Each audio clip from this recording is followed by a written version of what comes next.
Deus heirs of Switzerland have proved agreeable to bourgeois and revolutionary alike. And of all its cities, Locarno, which sits on the northern shores of Lake Maggiore, enjoys a climate that is the most equable.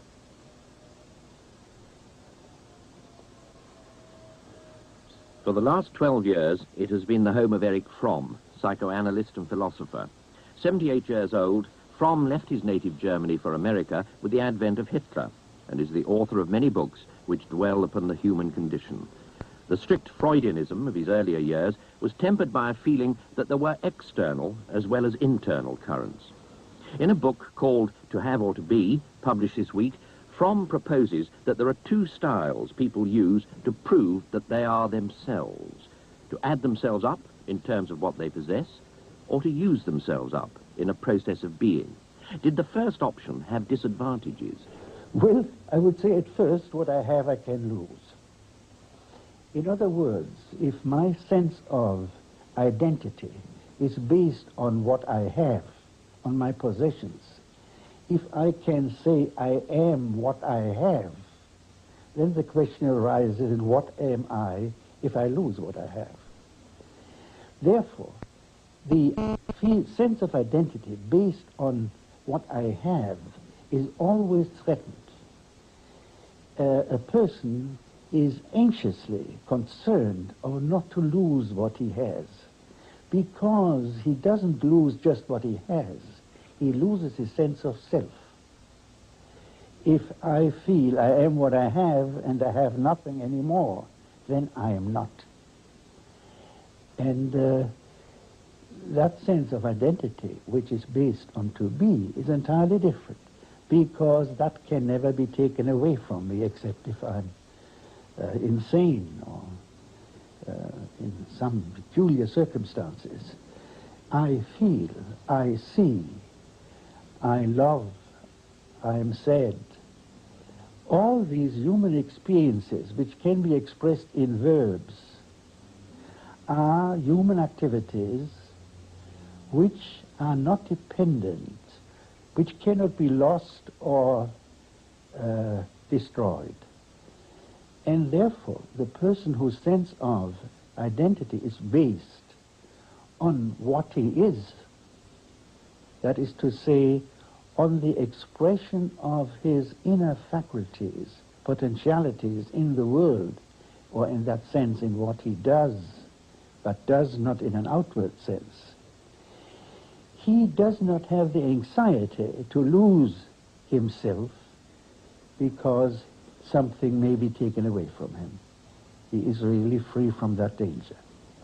It's perfectly clear to me that the being, as you speak of it, is a process of the quittance of self, and you refer to authority as one of the most admired. The one that you most admire is Master Eckhart. Another, I think, is Marx. And I'm wondering if the source of your book, your thinking in To Have and or To Be, finds any source in Marx. Well, in fact, the whole concept of having and being, in the way I find it, stems for me from Marx. Perhaps I can read just one sentence from Marx. He said, "The less you are and the less you express your life, the more you have, and the greater is your alienated life." Everything the economist takes from you in the way of life and humanity, he restores to you in form of money and wealth. Now, that is the clearest expression of the difference between having and being as two fundamental and opposite principles. And in fact, it also goes through the whole thought of Marx. Marx is concerned with the question of labor and capital. Now, capital is debt. It's amassed wealth, which then can be used for certain purposes. Labor is a life. And the question for Marx is, what is superior, things or life?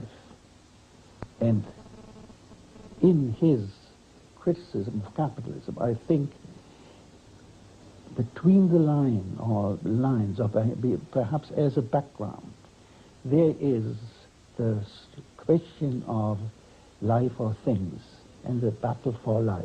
It just passed through my mind as I was reading that whether you also, in condensing reality into the ideas you write down on the page, in incorporating them into your theories, whether in a way you weren't also trying to have reality.